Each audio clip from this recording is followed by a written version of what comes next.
beautiful people. We are back with a brand new episode of Point of View. We're diving into some conversations you don't want to miss, that's for sure.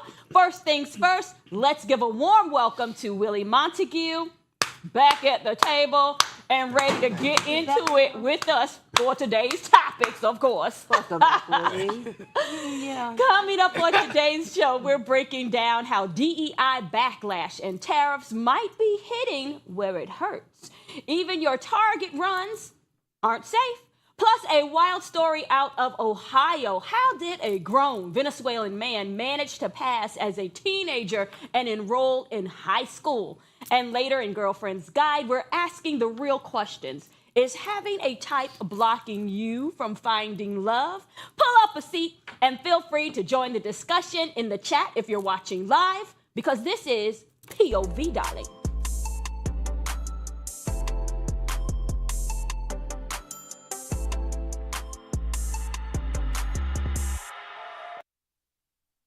Why should we care that Target's sales just took a hit? Because it's not just about one store, it's about what it says about all of us.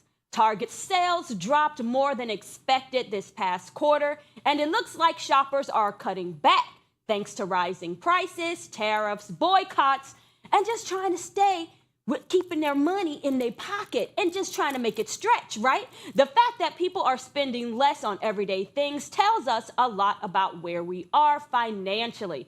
So the question is, are we all tightening our wallets I'm all over the place. Give me a second. Are we all just tightening our wallets, or what does that mean for the rest of 2025? Yes. What does it mean? I think it means that when you look at please jump right in, Willie. Absolutely. This has nothing to do with the tariffs, okay? This is because you have people like woke Al Sharpton and Jesse Jackson, who hasn't preached a sermon in probably about 50 years, that get up and they want to have black people boycott a place, probably a store they haven't shopped at either. So what we're seeing just with Target or DAI and all this stuff that I told you. DEI. Whatever. Okay. Like I said, we are going to see a thriving economy by the end of 2025. Really? Well, listen, at this point, I want to believe it. I receive it for sure. But the end needs to come a little closer to the end of 2025, because at the end of the day, I feel like this is also attributing to the fact that, what you just spoke about the other day, the rise in women, black women that have recently lost their jobs. And so I feel like that has a lot to do with 106,000 in 1 month. 106,000 in 1 month. Come on now. We're the ones be at Target. We do. Oh. Now, Willie hasn't stepped foot in a Target ever. But he has a lot to say. I do have a lot to say. You've never been in Target? I don't like Where you Target. get your clothes from? Not Target. Hey! Okay, now. I do not like the fact that we think that this is related to anything to do with President Trump. I think we need to, again, I'm going to say this over and over again because of the tariffs. I'm going to say this over and over again. And DEI. Right. Thank you. Which he set in place. I'm going to say this over again. Okay. Say it. What role does boycotts play in everyday people's lives? Are they helping to make things harder or easier? What do you think's happening? Listen, I would love to see the day. Honestly, there's been so many things that have been happening in the media, in our lives, in the world, that I would love to see more black people getting back to boycotting. So as I know, and sticking to it. Yeah, exactly. I know allegedly we're doing some boycotting now. I don't know if it's because so many people have lost jobs or the state of the economy, or if it's really because they're standing up for what they believe in. It's been such a long time since I've seen that. Low key, I've always had a special respect for the people that live in New York and California, because those people really stand for something. Chicago, they be boycotting. Yes. Over here in the South, baby, We ain't doing nothing. They do it for a day. They might do it for a couple of hours, and then maybe about 50 people in front of the courthouse. It's the most I've ever seen. And then in a week, they right back to their regular scheduled program. We got to come back to Willie Montague because I know he was trying to say something. No, I'm just simply saying. Check your facts, y'all. You got to fact check Willie Montague. At the end of the day, we need to build our own. I'm going to keep saying this. Y'all can talk all day long about what's going on about that. Overnight. It doesn't happen overnight, but no one is actually taking the initiative to start it. I don't believe that. Exactly. There are plenty of claiming my time. Claiming this. Do you think we're headed for a long-term change in how people shop?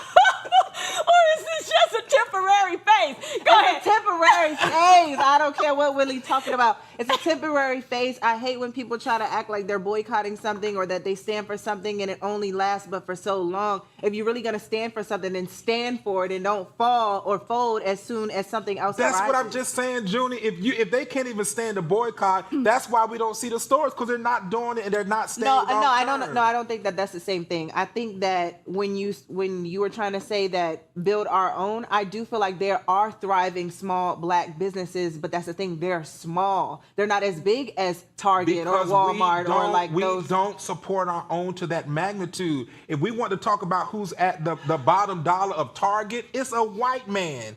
And so we want to talk about our own communities. Stop going to Target, but support those who own stores so that they can be like Target. But we can't be boycotting Target. We were just talking about this the other day. Now, I agree with what you're saying 100%, Willie, but what we need to do in the black community as well is we need to have some type of code of ethics for the businesses that we're supposed to be creating. Because nobody can thrive like this. You can't support a black boutique that is closing down in the middle of the day because she got a nail appointment. Okay. Because Target gonna be open. Okay. We're not gonna talk about that. Well, okay. Natalia is working on something. I never said that. We're gonna push her to work on it.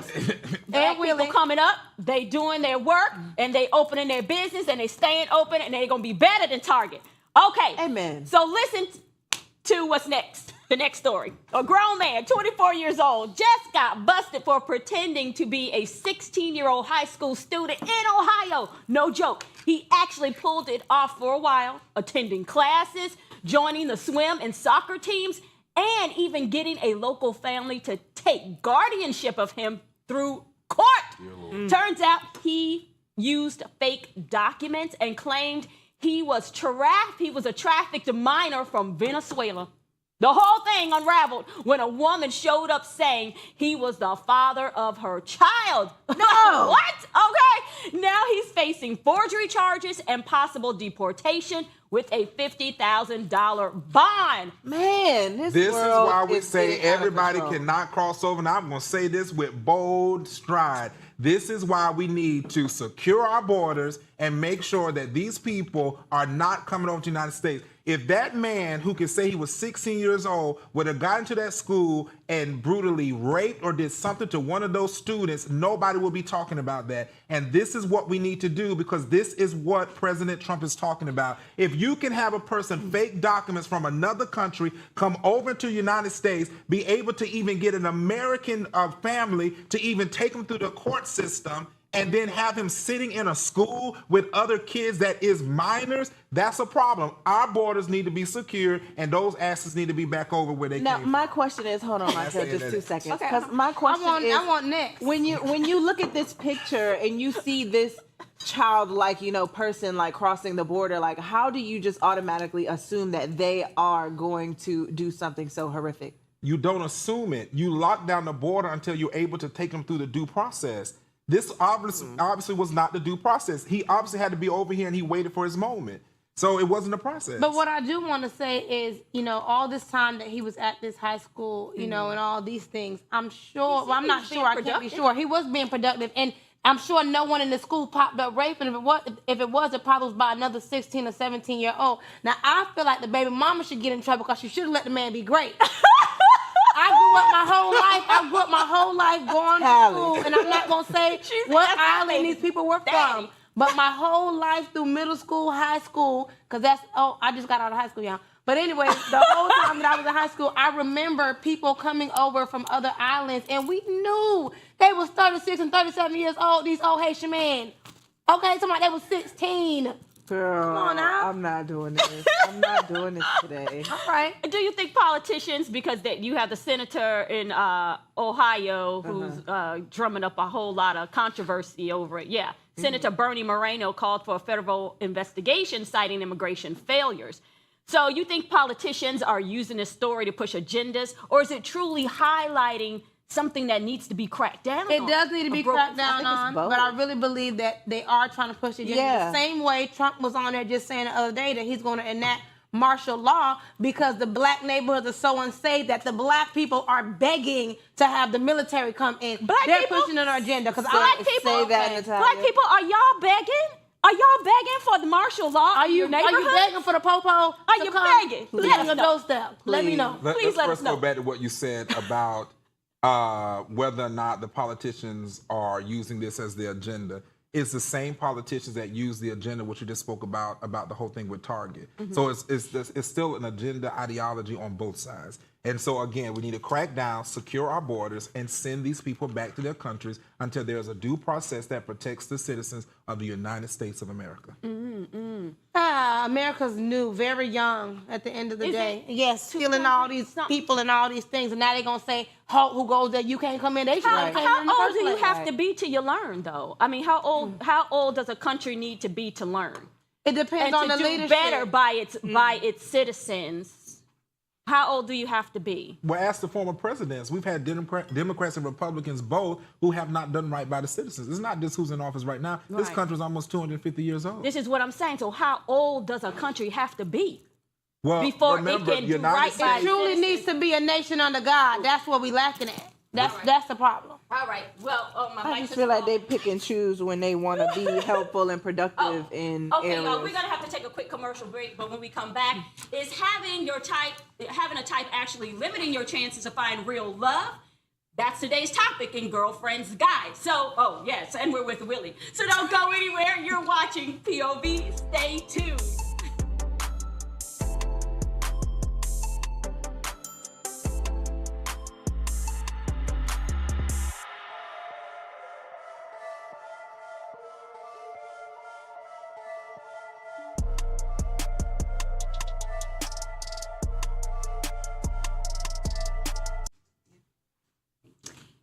Hey y'all, shout out to our viewers that are sticking with us during this commercial break on our socials. The question for today is, would you rather have unlimited love or unlimited money, and you can't have both? Mine gonna be money. I got unlimited love from Jesus. Ooh, that's a different perspective now. Right. Okay. Is it Friday? Right. Most people are Unlimited capable of love or love. unlimited money? You know where you going, girl. You want that money. I do want the money, but You want love too. but my money doesn't have to be unlimited. I do want unlimited love. Yeah. I'm okay with regular money. For me, they say love doesn't pay the bills, but love is good. Love makes you happy. Love makes you very happy. Yeah. Money makes you happy too. Well, yeah, but love. I think love makes you really happy. No, for real. Money Really? helps. It's really about to make me. But I can't really say. That's a hard one. That is a hard I'd love one. to have unlimited love, but I want both. Why not? Right, I'm going I for love- both, and I yeah. should be able to have both because why? I'm a child of the king. There we go. I'm with I you when like you're that. right. Yes, I'm with you when you're right. yeah, I don't know. If I couldn't have both, though, I would have to say I definitely would take unlimited love. Yeah. Because at the end of the day, that's the reason why, Jesus gave his life. It was for, love for God. So loved the world. So it's going to be the love for me. I feel like when we honor God and have love in our hearts, everything else is going to work out. So that is a wrap, y'all. Don't go nowhere. You're watching POV. We'll be right back to the show.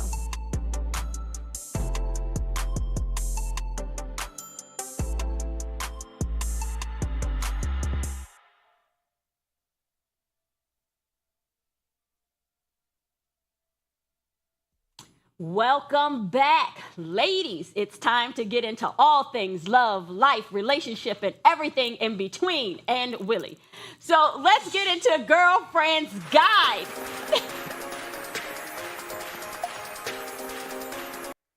We can't leave him out. We got a man at the table. So let's talk about something a lot of us have strong opinions on, having a type. You know, that checklist in your head, he got to be tall, athletic, artsy, successful, whatever it is. But here's the question. Could sticking to your type actually be keeping you from finding real love? I'm searching for a real love. No, that's Okay, for those of you who haven't found the right one just yet, be honest with yourself. Are your preferences helping or hurting your love life? Let's get into it. As far as I'm concerned, the Bible say write the vision and make it plain, okay? So at the end of the day, I believe there's nothing wrong with having a type.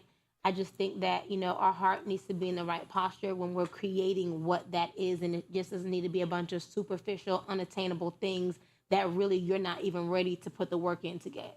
I got a question. So, like, we have a type, right, that we envision in our mind. Not you, Willie, but as women, right? Are you saying Willie's not the type? Or? No. He has a type. He's not. No, I'm saying this question is for women. Oh, really? You know, so like if you have a type in your mind, right, and you just happen to see your dream type, like this is like everything that you've ever like thought of or could be. If you saw them out somewhere, would you approach them?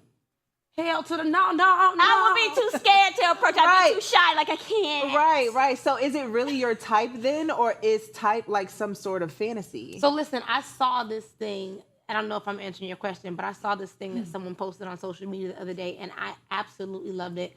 So this guy was saying to make a password with God. Ooh. And God is more than capable, more than able of doing it. But he was saying, you know, make a password for what you want your wife or your husband to be. And it would be a word that is not easily going to just come up. And you would say, hey, God, I want, when my husband find me, my wife find me, I want her to say, superfragilicious, you the one, like in that sequence. Or whatever. And so people have been given like the testimony of how they had their code word or their password, and it's been happening. So I think that would be a cool thing to maybe like know if it's your type, you know, so you ain't throwing yourself out there because you think something looks like it without knowing. Right. I don't even know if I really have a type. Like I kind of just let people like come to me because I'm not really good at approaching. So when they come to me, then I decide like, maybe you, maybe not, you know, like that's why I asked, like, would you approach somebody? Like if you saw them and you thought like, oh my God, like this could be, you know, a match made in heaven. Yeah. Would you approach them? Yeah. Well, my dad used to say, and I'm going to stop stealing the floor. My dad used to say, because I heard really waiting to claim his time.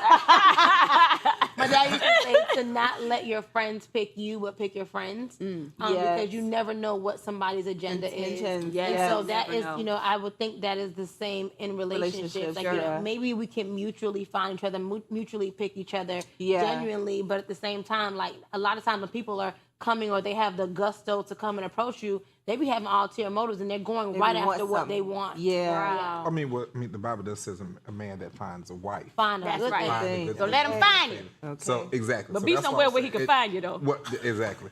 So, but you, it's okay with having a. It's okay with having. It's okay with having a standard. Yes. And I believe that sometimes those standards though can be unreasonable. I found that for myself. Like you know.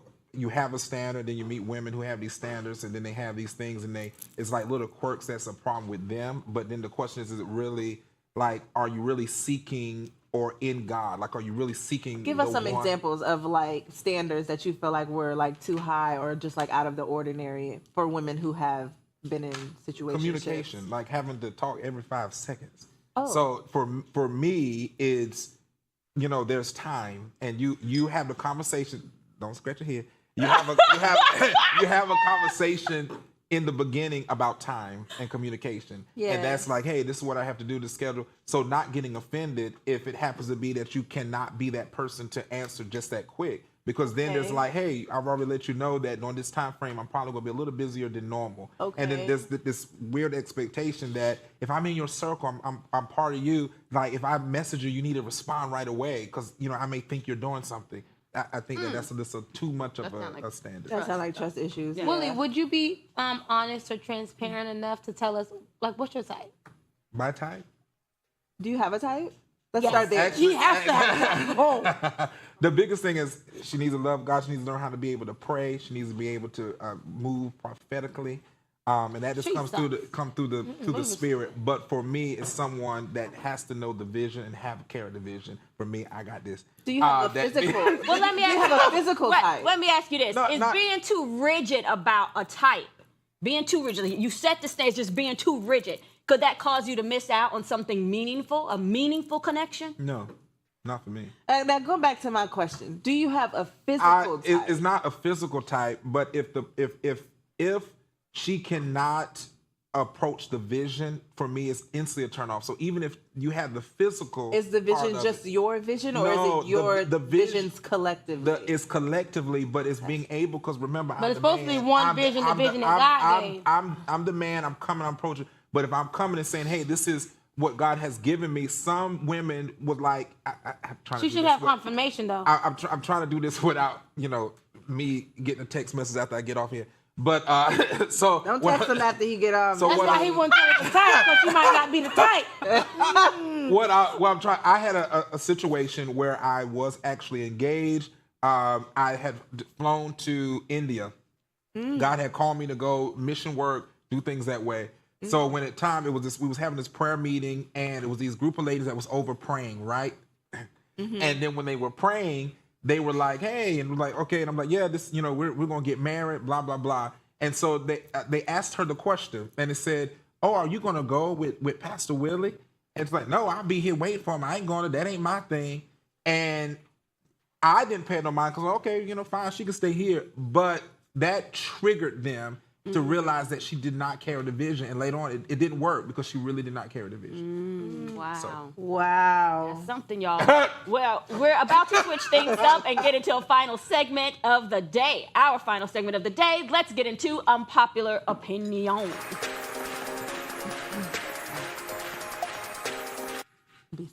An influencer who goes by the name B. Simone is catching some heat online for her outfit choice at what looked like a Bible study or a women's conference held at a church. As you can see, she's rocking a blazer paired with high-waisted shorts, and it's got people talking. Now, on one hand, there's the whole come as you are mindset when it comes to church, but on the other hand, some folks feel like this just wasn't the time or place, calling it poor representation.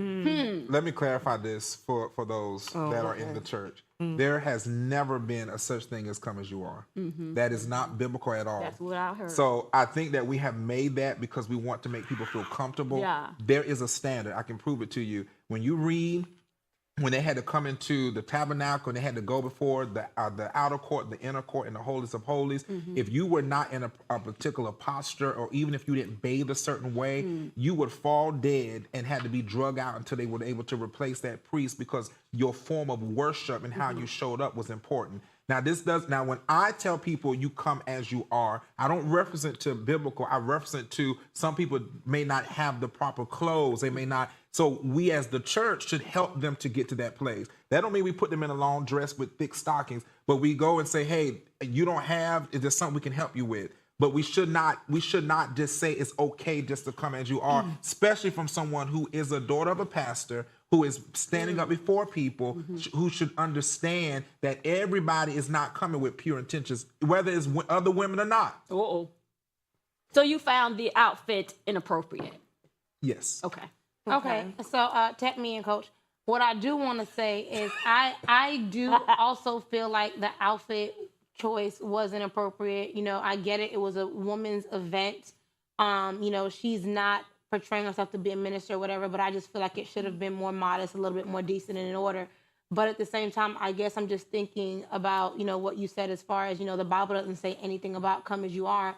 But when I think about it, even though I know that, there had to be sacrificial this and that and your head covered and, all these preparations to go, into the Ark of the Covenant or the temple or, whatever it was. But I also think about, come as you are, as in, the people that had, later had the issue of blood and all these other people that went to God in their current state, dirty, bleeding, covered in sores. And so in that sense, it is come as you are. And I think that maybe that was adapted in Christianity because so many people think that they need to clean themselves, their life, their attire, you know, their day-to-day so life pure. up before they go to God. And you're supposed to come as you are, and then God is going to make you whole. He's going to fix those things that you lack. And so I guess the issue with her outfit was that, you know, once you accept the Holy Spirit, you're supposed to have a reverence, and he's supposed to be inside of you to let you know when you're out of line, baby, cover it up. But could this conversation about church attire be a bigger part of the discussion about inclusion and diversity in religious spaces? All that needs to be included in religious spaces is the Holy Spirit. Right, DEI in the church.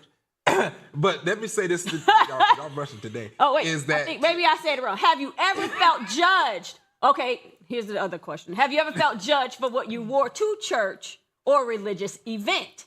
How did it make you feel? I guess you would feel judged if you got your ass out. Oh, wow. So you feel she had her... Yeah.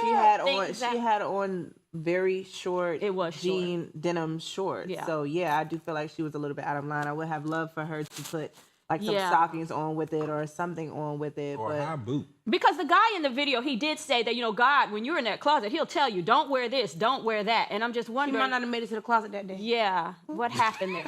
Wow, okay. Well, that's a wrap for today's show. Y'all heard all this discussion, but before we sign off, we'll leave you with the quote of the day. Not everything that is faced can be changed, but nothing can be changed until it is faced. That's James Baldwin. Thanks for hanging out with us. We'll catch you next time right here on POV, only on AFROTV. Have a great night.